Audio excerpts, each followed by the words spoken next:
Shalom anak-anak yang dikasih Tuhan. Pada saat ini mari kita akan mendengarkan uraian dari firman Tuhan yang berjudul Mengapa Allah mengutus Yesus Kristus ke dunia. Ya, semoga ini dapat menjadi perenungan kita pada saat ini. Mari sebelum kita belajar, kita berdoa dulu. Tuhan Yesus, mengucap syukur Tuhan, Kau berkati kami sehingga kami memiliki kesempatan untuk belajar firman-Mu. Tuhan terangi supaya kami mengerti kehendak-Mu dalam kehidupan kami. Hanya di dalam nama Tuhan Yesus Kristus kami berdoa dan mengucap syukur. Haleluya. Amin. Anak-anak yang dikasihi Tuhan, memberikan sesuatu yang berharga kepada orang yang dikasihi itu adalah sesuatu hal yang wajar, ya. Tetapi akan berbeda kisahnya ketika seseorang memberikan sesuatu hal yang sangat berharga, bahkan nyawanya, kepada orang yang tidak layak menerimanya, kepada orang yang sebetulnya tidak berhak menerimanya. Dan itu adalah yang disebut dengan kasih, ya. Dan pada saat ini kita akan belajar tentang hal itu melalui tema ini, yaitu mengapa Allah mengutus Yesus Kristus ke dalam dunia. Anak-anak, mengapa hal itu terjadi? Yang pertama adalah karena Allah begitu mengasihi manusia, ya. Kasih Allahnya adalah nyata dari dulu sampai selama-lamanya. Mengapa hal itu penting, ya? 1 Yohanes 4 ayat yang ke-8 mengatakan, barang siapa tidak mengasihi, ia tidak mengenal Allah, sebab Allah adalah kasih, ya. Tindakan kasih Allah itu karena Allah adalah kasih. Allah adalah kasih, bukan hanya tindakannya, tetapi karena Dia sendiri adalah kasih, ya. Dia yang adalah kasih harus mencerminkan di dalam tindakannya, ya. Nah, 1 Yohanes 4 ayat yang ke-16 menegaskan lagi, kita telah mengenal dan telah percaya akan kasih Allah kepada kita.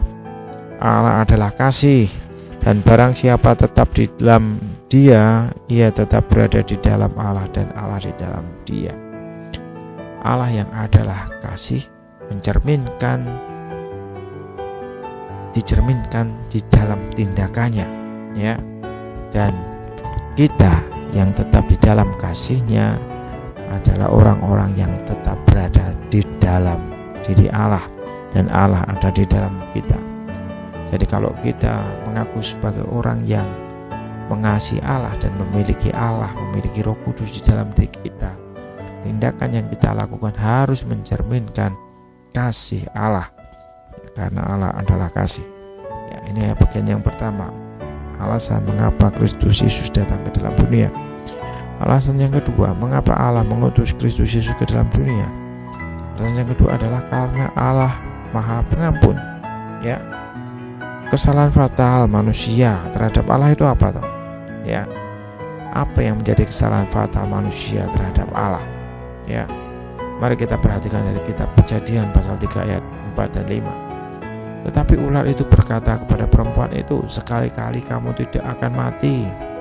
Tetapi Allah mengetahui bahwa pada waktu kamu memakannya, matamu akan terbuka dan kamu akan menjadi seperti Allah, tahu tentang yang baik dan yang jahat.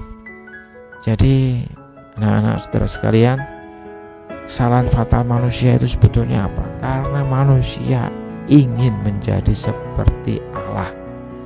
Manusia ingin menjadi seperti Allah. Manusia ingin mengambil tahta Allah, karena manusia ingin menjadi Allah. Itu adalah kesalahan yang sangat fatal. Tetapi walaupun fatal seperti itu, Tuhan tetap mengasihi manusia, ya. Tuhan tetap mengasihi ciptaannya ini, ciptaan yang dalam tanda kutip bisa dikatakan kurang ajar, karena kita ingin menjadi seperti Allah, ya. Tetapi ternyata Tuhan tetap mengasihi kita, ya. Di dalam kesalahan yang sedemikian parah itu, Tuhan tetap mengasihi kita. Bahkan Tuhan rela menebus kita dengan darahnya. Matius 26 ayat 28, sebab inilah darahku, darah perjanjian yang ditumpahkan bagi banyak orang untuk pengampunan dosa. Ya. Allah yang mengasihi kita menyatakan dirinya melalui tindakannya, yaitu mengampuni manusia yang sudah bersalah kepadanya. Ya, jadi tindakan pengampunan Allah itu adalah sesuai dengan jati diri Allah, di mana Allah adalah kasih. Ya, tindakan pengampunan itu adalah sesuai dengan apa yang memang menjadi ciri atau menjadi sesuatu hal yang memang seperti itu harus dilakukan oleh orang yang mengasihi, oleh pihak yang mengasihi. Siapa? Allah. Ya, Allah yang adalah kasih harus bisa membuktikan kasihnya itu, dan kasih yang luar biasa ini dibuktikan dengan pengampunan Allah yang luar biasa. Pengampunannya itu seperti ini loh, ya. Aku mengampuni kalian itu seperti ini loh, ya, sampai aku mengorbankan, ya, darahku, ya, yang sudah dijanjikan sebagai darah perjanjian, ditumpahkan bagi banyak orang, karena Allah tahu bahwa orang tidak bisa selamat, ya, tanpa Allah. Ya, ini bagian yang ketiga. Mengapa Allah yang mengasihi itu harus mengampuni? Dan akhirnya apa? Allah menjadi juru selamat kita, Allah penyelamat. Mengapa? Hanya Allah yang bisa menyelamatkan. Ya, Yesaya 43 ayat yang 11. Akulah Tuhan, tidak ada juru selamat lain daripadaku. Tuhan menegaskan dirinya, hanya Dia juru selamat dan tidak ada yang lain, bahkan tidak juga manusia, tidak juga kamu, tidak juga manusia, tidak juga tingkahmu. Hosea 13 ayat yang keempat. Tetapi aku adalah Tuhan Allahmu sejak di Mesir. Engkau tidak mengenal Allah kecuali aku, dan tidak ada juru selamat lain selain daripada aku. Hanya Allah, hanya Adonai yang bisa menjadi juru selamat. Hanya Allah sendiri yang bisa menjadi juru selamat bagi ciptaannya. Dan di dalam 1 Yohanes 4 ayat 14 mengatakan, dan kami telah melihat dan bersaksi bahwa Bapa telah mengutus anaknya menjadi juru selamat dunia. Jadi anak-anak sekalian, mengapa tuh harus ada Yesus yang adalah Allah turun ke dalam dunia? Karena keselamatan itu hanya bisa dilakukan oleh Allah. Dan itu salah sebabnya Yesus Kristus turut ke dalam dunia, karena hanya manusia Yesus Kristus, Allah yang menjelma menjadi manusia saja yang bisa menyelamatkan manusia. Tidak ada yang lain. Bukan manusia yang menjadi seperti Allah. Yesus itu bukan seperti itu, tetapi Allah yang menjelma menjadi manusia. Dia yang menjelma menjadi manusia dapat menyelamatkan manusia. Kalau Tuhan Yesus hanya manusia saja, Dia tidak bisa menjadi juru selamat dunia. Tetapi karena Yesus adalah Allah yang menjelma menjadi manusia, dan Allah konsisten akan firman-Nya, hanya Dialah yang akan menjadi juru selamat. Oleh sebab itu, hanya Yesuslah juru selamat dunia.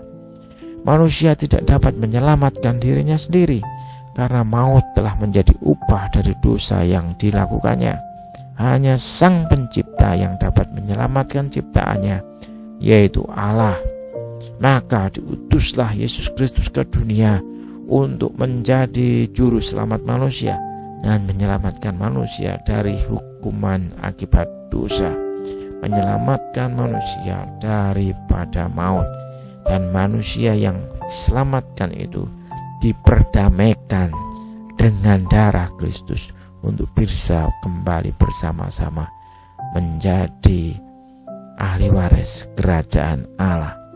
Demikianlah anak-anak, demikianlah saudaraku sekalian, Allah juru selamat kita, menyelamatkan kita daripada dosa-dosa yang sudah kita lakukan, menyelamatkan kita dari hukuman dosa. Lalu apa respon kita atas apa yang sudah diberikan Allah kepada kita? Allah yang mengasihi sudah menjadi Allah yang mengampuni kita walaupun kita demikian berdosa. Dan di dalam pengampunannya itu Allah mengutus Yesus Kristus untuk menyelamatkan kita daripada dosa. Dan respon kita atas penyelamatan itu adalah kita bertumbuh di dalam kasih karunia dan dalam pengenalan akan Tuhan dan Juru Selamat kita, Yesus Kristus. Mari semua kita semakin hari semakin bertumbuh di dalam kasih karunia, bertumbuh di dalam pengenalan kita akan Tuhan dan Juru Selamat kita, Yesus Kristus. Karena dengan itu kita mengerti kita ini manusia yang berdosa, manusia yang tidak layak menerima keselamatan, tetapi Allah berikan keselamatan itu bagi kita. Bagi Dialah kemuliaan sekarang dan sampai selama-lamanya. Hanya di dalam nama Tuhan Yesus Kristus kita sudah mendengarkan firman Tuhan ini. Mari kita berdoa. Tuhan, mengucap syukur Bapa atas firman-Mu. Bersyukur kami mengerti Tuhan yang adalah kasih, mengasihi kami, mengampuni kami, dan menjadi juru selamat atas kami. Terima kasih Tuhan atas kasih-Mu. Hanya di dalam nama Tuhan Yesus Kristus kami bersyukur atas kasih-Mu itu. Haleluya. Amin. Tuhan memberkati.